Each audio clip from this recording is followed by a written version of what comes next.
Evet arkadaşlar, merhaba. Şu an uzman su tesisatçımız olan Dursun abimizle birlikteyiz. Dursun abimiz şu an boru döşemesi yapıyor. Doğalgaz tesisatı için. Boru kaynağı böyle yapılır.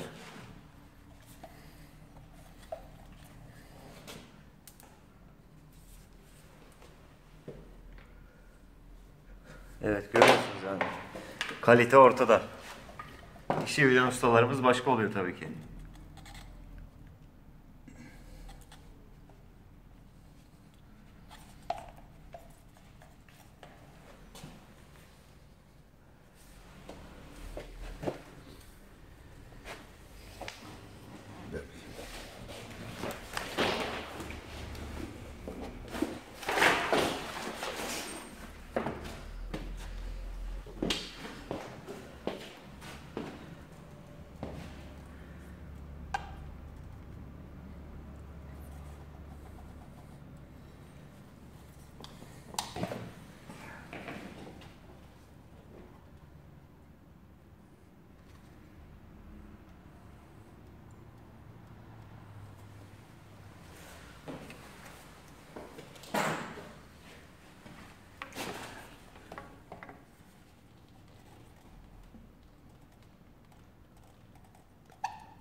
Her türlü boruyu döşer.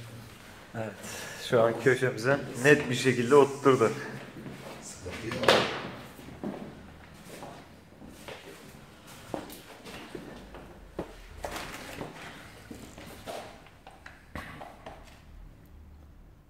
Su tesisat tamiri, kaçak su, doğalgaz tesisatı, sıfırdan boru döşeme, her işi uzman bir şekilde Dursun abimiz yapıyor.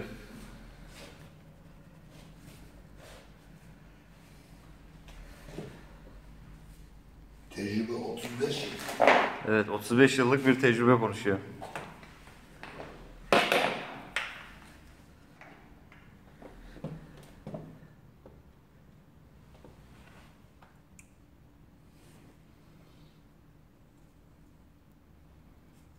Su tesisatında sıkıntımız varsa, kaçak varsa veya da yeniden tesisat çektirmek isteyenler olursa Dursun ustamıza ulaşabilirler.